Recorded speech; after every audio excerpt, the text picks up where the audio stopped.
Okay, hello everyone. My name is Jackie Hayes. I'm with ServiceNow in the Global Partnerships and Channels org. Really excited to have you join us today. We're going to give it 2 minutes. Bear with me. 2 minutes to allow others to join before we kick it off.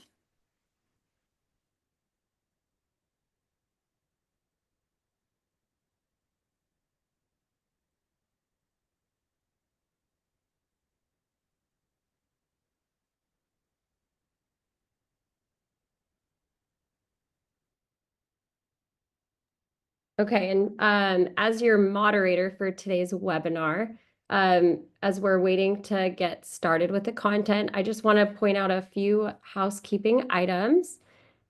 Please keep in mind the Zoom webinar allows you to put questions within the Q&A box at the bottom. And we'll also be monitoring the chat box. But please ensure any questions you have, please pop them into the Q&A throughout the duration of the webinar. We are keeping about 15 minutes at the back end of the webinar to answer all of your questions live with our speakers and panelists. Awesome. Thank you, Jackie. Yep. Well, let's go ahead and get it started. Thank you all. Awesome. So I guess welcome to the webinar. We are going to talk through something we've been seeing kind of in the ecosystem. Title of the webinar is Simplifying Daily Operations to Create a Compliance-Ready Organization. We'll talk a little bit, obviously through what we mean by that and why we think this is an interesting topic. Our agenda today is pretty simple. We're going to go through some intros, talk through kind of who's on the agenda and why we're here. We'll talk a little bit about kind of the data security challenge we're seeing in the market and what people are becoming more aware of, and then how we're seeing ServiceNow help that in a way that is really natural and kind of very efficient.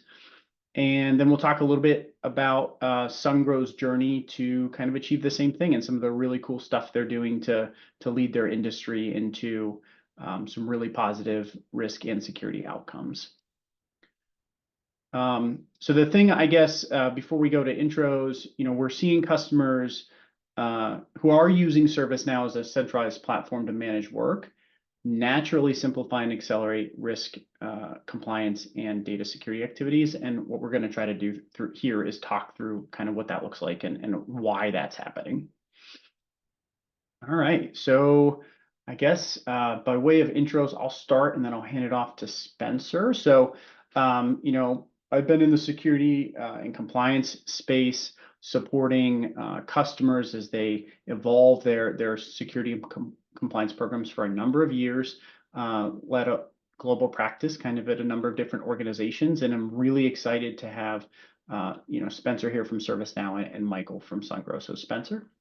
Yeah, thank you. So nice to meet you guys, right? My name is Spencer Dixon. I'm the Risk and Security Solution Consultant at ServiceNow, covering kind of our strategic or enterprise level accounts. So been fortunate enough to work with some of the bigger tech consulting firms and accounts. So really understand a lot of those technical use cases in both the risk and security front. And happy to kind of have Josh and Michael on the call to talk about some real life experience for, again, implementing the solution, some success stories, and how we can go about really solving some of those issues. So with that, I'll turn it over to Michael. Hey everyone, my name is Michael Hudson. I'm with Sungrow Americas, and I'm the Director of Cybersecurity here. I lead efforts in aligning cybersecurity compliance, IT, and product security with our business goals. Been great knowing these gentlemen and happy to be on this. So thank you so much for your time. Awesome. And we're all very excited to hear kind of from Michael's perspective how he's been using ServiceNow and where they are in their journey kind of a little bit later. Thank you for joining us. Okay. So I guess we got to set the stage a little bit, give some context to why we think ServiceNow is, or why we see ServiceNow having such an impact in this space. So the first thing, and I know these descriptions are a little long, but the first thing we wanted to talk through is this idea that every company kind of in every industry has data that they don't want to go to other people, right? That they want to keep secure and private for various reasons. And that could be anything from, trade secrets around your ingredients as you're a paint manufacturer to, research that's getting funded by a third party at a university, or information you have from various customers as a staffing agency, or then even things you're doing around secure infrastructure as an energy provider, right? So lots of different types of secure data that lots of different organizations have. And they're not always things that we naturally think of as stuff that we need to secure. So what we're going to talk through is kind of how all the organizations, every company has stuff like this, and some of the things that ServiceNow does really natural to assist a security program leader like Michael in driving and maturing their kind of security outcomes in this, in any of these industries. So again, just double clicking on this idea that every company has private data. So we've kind of categorized things into sensitive data and private data. Across both of those types of things, private data is, sensitive data is anything that we really just don't want to be public, right? So that can be anything from, agreed payment information with a customer. It can be contents and contracts. It can even just be our email communications. It can be stuff about internal kind of cost breakdowns, et cetera, but just things that they're not, public, they're not market ready, and we want to keep those sensitive just because of the way we're doing business. And then we've got private data, which are the things that are even more important. And those are things that we probably all do realize need to be secure, but don't always think about. So those are things around intellectual property, right? Designs for products, those types of things, things we all know should stay private. So personally identifiable information or personal health information, and then other stuff that's regulated, right? And private data could be either critical to the business success, meaning you don't want your competitors to have it, or it could be things that are, you're mandated to keep private due to some external factor or regulation. So every company, and you'll probably, if you look through this, see things here that you go, hey, yeah, we've got some of that. It's part of the data that we use or process. And so then hopefully we can recognize that you've got things that you need to keep secure as you, manage your technology infrastructure.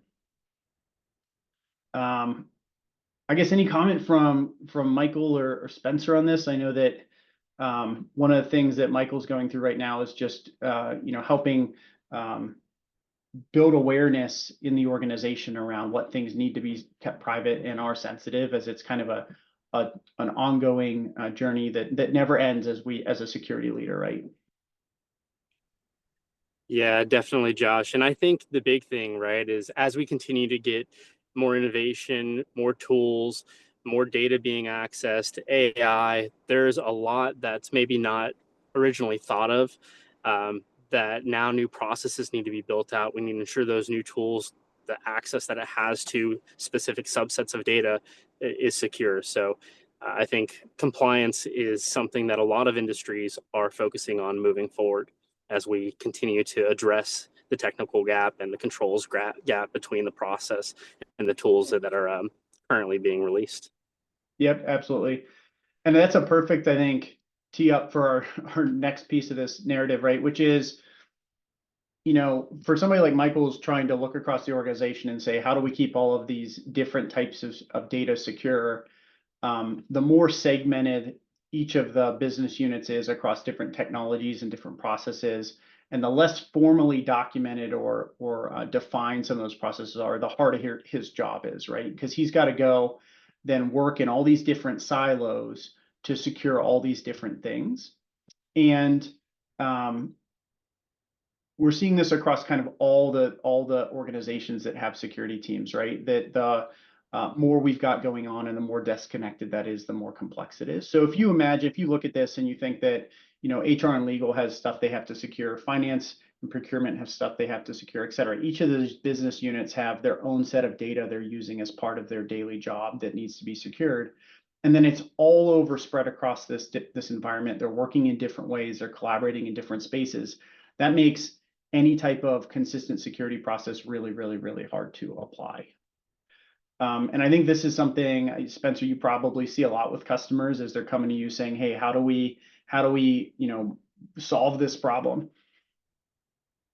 Yeah, absolutely right. And it's And ServiceNow is kind of uniquely positioned in that sense is, we can connect to a lot of the different data or applications that may already exist within the platform, alongside sitting on top of any of those different system of records, whether it's SAP, Dynamics, SharePoint, whatever it may be, to then access and then action upon that data across those different silos, right? So when you talk about running a risk or security practice, it's not just siloed in that specific organization. It's really running that risk or security process at an enterprise level across those different business units, across those different applications, across those different kind of sources of data, which is really helpful for the enterprise. Yep. And so I guess that's a perfect segue. So thinking about, and this is kind of our whole premise for this conversation, right? So thinking about then how ServiceNow makes this easier for a security leader, one of the things that we have to do when we're trying to secure data in an organization is we have to look at and understand kind of the process that utilizes that data across every business unit and make sure that that's well documented and reportable and accessible, et cetera, right? And ServiceNow kind of naturally does that as organizations start to manage their work on the platform. It gives some rigor to processes that may have been less consistent in the past.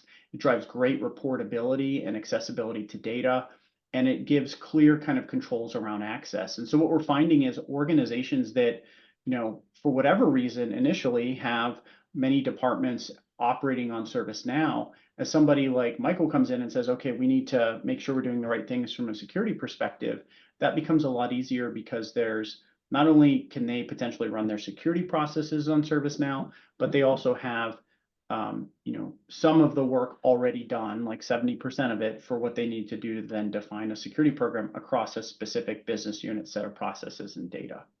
So most of us, who have worked in the ServiceNow space or have a system like this know that ServiceNow also gives kind of a really nice ability to report on where work is and who's accountable and all those types of things, which are critical from a security perspective.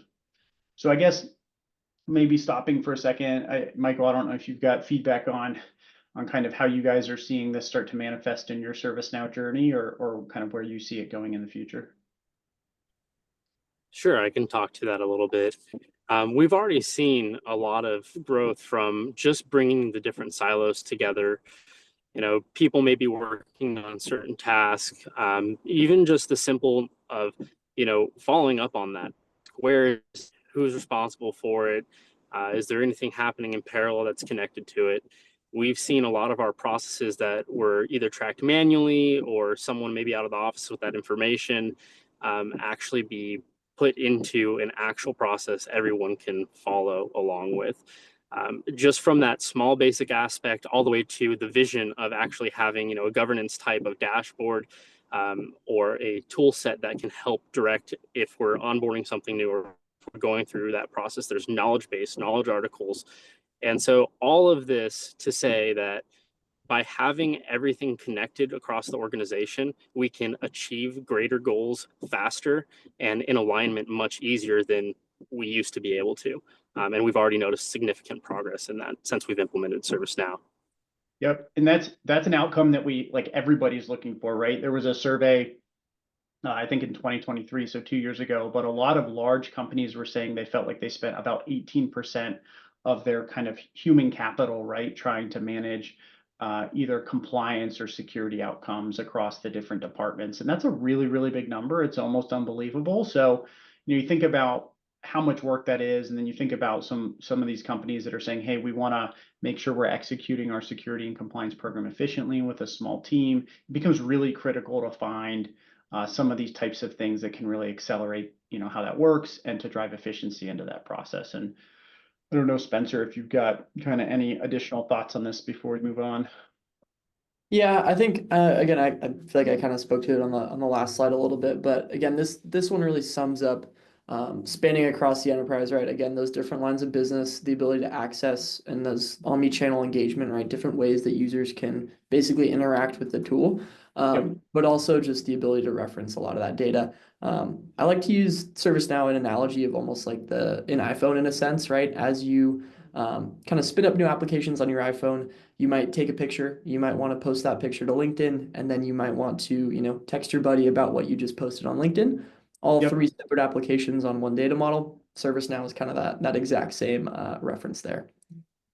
Just for That's a great analogy. It would be so much more of a pain in the butt, right, to move that picture to your computer so that you could post it on LinkedIn. It's so much easier when it's all in one place and you don't have to transport that data around to access it across processes. Yep, absolutely. Just to kind of double click on why that's so important. So this is, we're not going to go through all the detail, but this is a list of the capabilities a company is supposed to manage to be compliant with NIST, or specifically NIST 171. And so it's, it's a really common security framework, both from a good practice perspective as well as, a regulatory perspective. There's CMMC and some FedRAMP related stuff that's requiring companies to do this. And so they're supposed to then, a company should then document and execute each of these capabilities consistently over time across everywhere they have secure data. And so you think about a small team trying to build the documentation for this, to measure it's occurring, all that kind of stuff. If each department has their own silo, they've got their own collaboration suite, that's like just, exponential sprawl of work, right? Like you've got to document and run, 27 versions of recovery planning, and that becomes just very overwhelming. So as we can get all of that stuff consolidated, kind of as we've been talking about, we've then seen security organizations say, oh man, I've got a lot to do. I've got to become compliant with this new thing. I've got to stand up a recovery planning program, for example. And they find the work to do that is much, much less. It's very, it's a lot faster to do that. A lot of the reporting outcomes they need to measure the process, how that's occurring, maybe already exists naturally within ServiceNow. And it's kind of an accelerator if a lot of their organizations are already kind of on one platform. So again, there's a lot to do that security teams are doing behind the scenes that most of us as employees don't recognize. We don't realize the complexity there. We don't realize how much they're accountable for. And so taking a look under the hood at how they're trying to leverage that across all these different silos and data sources hopefully drives home the idea that reducing the quantity and the separation of some of those silos makes a big difference in efficiency. One of the things I think we want to do next is Spencer is going to show us a little bit about, or an example, I think specifically focused on third parties, of how ServiceNow can take those kind of processes that are occurring even outside of security and give us a view of some of the reportable things that we would need from a compliance perspective for third-party management. Yeah, absolutely. So again, I'll go ahead and kind of pop my screen up here. But really quickly, just from a high-level overview perspective, right, drilling into what Josh just referenced, taking, for example, that third-party risk management kind of example here, and taking a look at our vendor management workspace. This is essentially an aggregate of all that data that would be pertinent to a third-party risk management organization, right? So all of our total third parties broken up into criticality, all those total engagements, right? How we're risk rating those particular vendors. But kind of speaking to that area of the ability to aggregate in different or multiple facets, right? Being able to drill in a little bit further and understand, all right, what is our security risk for these potential third parties? What's our financial risk, reputational risk, whatever it may be, getting that level of granularity against those particular vendors and being able to say, all right, this vendor, sorry, we're looking to onboard this vendor based off of, X, Y, and Z criteria. What are those different criteria and what are those different factors weighting and how they can come into play, right? So just kind of a brief example of one of the dashboards that we use a lot within kind of measuring that risk within third parties, but then taking a look even further and drilling into an actual vendor record here. This is an aggregate of course, all of our third-party risk information, right, coming in from different assessments, but also that ability to tie back to that risk and compliance side of the organization with our different risks controls, alongside get that holistic view of everything that might be going on against this third party, whether it's contracts, third-party risk intelligence providers, issues or findings, right? Everything that might be pertinent towards this vendor, we're able to then funnel in via different sources across the ServiceNow platform to give you that aggregated look of, everything that might be pertinent to that data that you want to see at the moment. So just a really high-level overview of how our third-party risk management application can then help kind of aggregate a lot of that data and simplify it to give you just that overall reading of risk throughout that organization. Yep, and a really cool thing about this is think about Spencer mentioned contracts, right? Every organization, regardless of where they are from a security compliance perspective, has contracts with customers and vendors. Every single organization has some process to begin to do business with a new customer or a new vendor, right? Where they figure out what the banking information is, and they get certifications, and they really just figure out how are we going to interact with this organization. And so if you're doing all that stuff really naturally on ServiceNow already, then as you start to think about, okay, we need to manage our third-party risk, those things connect together really naturally. You already have a lot of telemetry from those processes that are in place today, and there's tremendous kind of benefit and efficiency with being able to leverage things that are already occurring. Awesome. Well, thank you for showing that, Spencer. I think we're up to the part everybody was probably here for originally, which is to hear a little bit about a customer journey. So Michael is going to tell us a little bit about where he's going with Sungrow and kind of what his journey has been like so far, and what his vision looks like for where they're going. Perfect. Thanks, Josh. So I guess I'll start by saying, Sungrow is a global leader in solar and energy storage manufacturing. We're deeply involved in power critical infrastructure across the United States, Canada, and beyond, really globally. So in my role, I lead the charge at aligning that cybersecurity compliance and IT strategy with the business goals. And what they were just talking about from actually having all these processes already in ServiceNow, as we continue to grow, we realized those processes were siloed, right? So you would see vendor contracts that were coming in over email. You would see a lot of these banking information going over to clients. This was very challenging. And so when you scale that up and you say managing third-party risk at scale with over 800 suppliers or partners, contractors, we needed a consistent and centralized approach to oversight, onboarding, ongoing assessment, and tracking all of this. Second, we have a small but capable compliance team that has an extremely large mission. The volume of customer expectations, regulatory requirements just continue to grow, especially in this industry. And we had to meet those requirements without throwing headcount at the problem with our current processes. And third, we're continuously seeing these controls evolve. There's increasing scrutiny on the critical infrastructure industry, which rightfully so. This industry does need more controls. It does need more security and more processes. And so as a clean energy manufacturer operating in that industry space, we're facing heightened expectations from utilities, regulators, and enterprise customers. And we're taking the best approach to transparency and validation that we can, and visibility in implementing these tools, trying to lead that charge. So let me share a quick example with you. Is before this transformation, right? Vendor onboarding included email threads, spreadsheets, manual checklists across different departments, and when you have that, you see cases where maybe the vendors don't go through all the checks. Maybe they've been cleared by one department, not another. And when you're at the end check reviewing this, it slows down the project because you have to go back and complete those checks and get everyone that is siloed on the same page. So with that, simply because our communication wasn't centralized, we didn't have a centralized platform to enable us, it became very clear that we're not just dealing with inefficiency, right?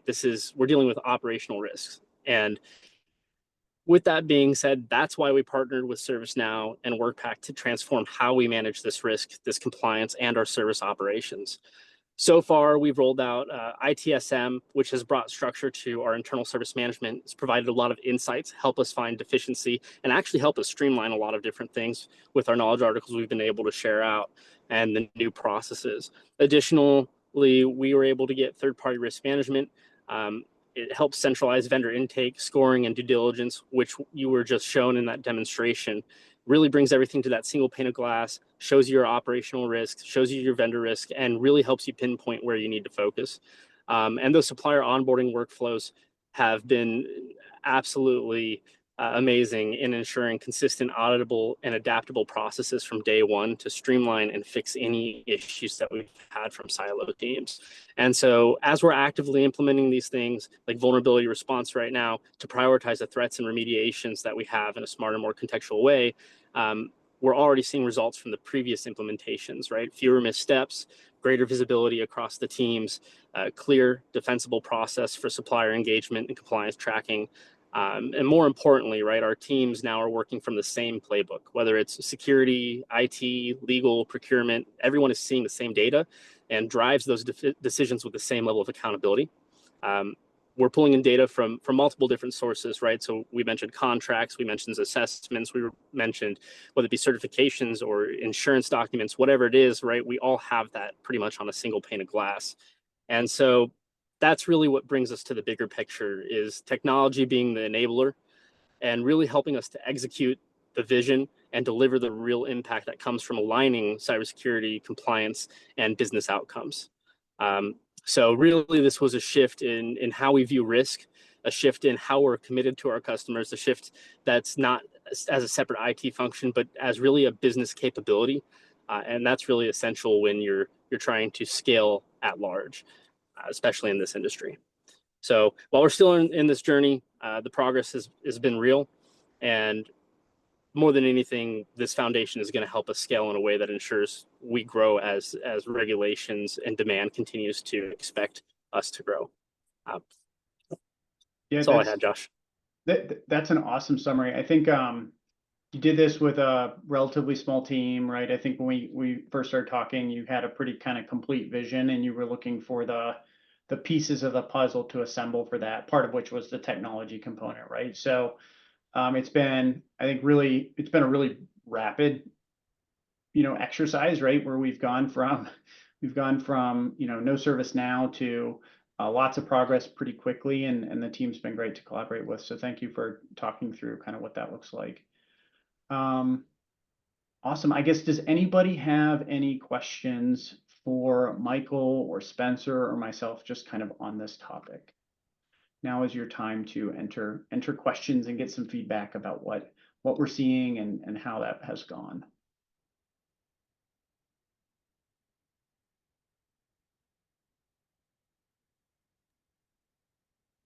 I'll come back on and moderate some questions.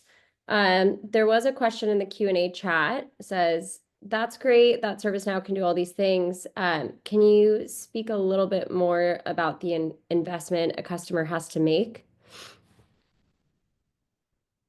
Yeah, I guess maybe real quick, Michael, could you talk a little bit to kind of what your participation, as we've implemented ServiceNow has been? Was that a big load every day? Like, what did that look like? And kind of, do you have any advice for customers that are thinking about, hey, we might want to work towards implementing a single platform like this? Like, what would you tell them to be prepared for that time commitment? Sure. So we all have our day jobs, and implementing tools can be very demanding. That being said, this has not really been that case. We have a small team here. It was a team of 3, and it's grown to a team of 5. And with that team, we've been able to deploy this. Our daily workload, is spread based on the person's responsibilities within this, but it's been minimal, right? Providing feedback, providing processes. I would say the hardest part is if your processes aren't defined already, which a lot of ours were, then that probably would be a lot of the time that you spend is finding out how you really want to build those processes. And Workback has been awesome in where we have had those gaps and have identified that, helping guide us. Well, this is what we're seeing across the organization, and tying that in with industry best practices that I'm familiar with and the team's familiar with. We've been able to build that out very easily. So there's not a lot of commitment, but there is a long-term commitment to work week after week to build it out. Yep. I think that's what we see pretty consistently, right? Is if ServiceNow is great at taking a defined process and putting some rigor around it, some consistency. And if you've got an implementation partner that's solid, can be a really smooth experience, right? It's those places where you might run into something that's not well defined, or it's tribal knowledge where everybody has to spend more time collaborating towards a good outcome. Okay. Spencer, I guess, do you have any additional comments on that one? Sorry, trying to find the mute button. No, I think you guys kind of hit the nail on the head there, right? A lot of the times in the risk and security space, and at least with the customers I've worked with, right, process is definitely key. So having that baked out first is almost like a jump start into actually implementing the tool. If you know kind of what you want to track, how you want to track it, and the stakeholders that need to be aligned, that definitely helps in terms of actually getting value out of the tool as quickly as possible. Yeah, I guess that reminded me, the one other point is, you should always come into a technology implementation with some willingness to align to how that tool expects to handle the process. So doesn't mean you have to compromise on any outcomes you want, but you don't want to make the tool do something that's not natural. And if you're a little willing to do that, it makes everything go smooth, in the short and long term, from an implementation perspective as well. So awesome. Any other questions? Okay, another question in the chat says there's a lot of web-based providers that produce reports to show your compliance. Do I really need ServiceNow when those things exist? Ooh. I have a really strong opinion about this because I've talked to so many customers who are trying to understand what they can get from ServiceNow. So I think a lot of those things are a check the box activity where it's helping you produce something that you can hand off to somebody else. If you're taking your compliance and security really seriously, what you actually should be doing is, managing and executing work across the organization and measuring how those activities are performed to make sure they're effective.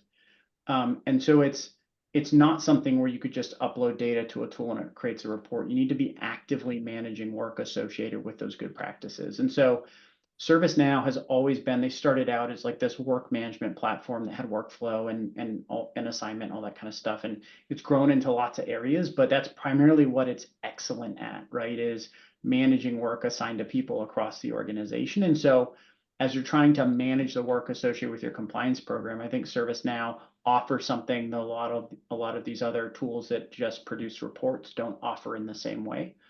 And it's also obviously very convenient, like we talked at the very beginning, if your compliance program is being run in the same tool that your IT program operates, et cetera, there's some better together that happens there as well. So I don't know if Michael or Spencer, you guys have anything else to add to that? Yeah, I definitely do. And so I've operated with some of those tools that are in the cloud, and they definitely help when checking the box, right? They come with templates and kind of a get to compliance fast checklist. And while there is some value in that, like Josh said here, if you're taking compliance seriously, you're not trying to just check the box. You're trying to build something that you're going to scale with. It's going to overall provide your organization better compliance, security, and essentially grow your organization over time better with you.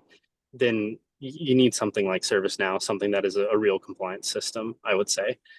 Again, those check the box, that there is a place for them and it's time for them, but if you're trying to scale and do this right, you need something that's actually going to be there for your enterprise, your business.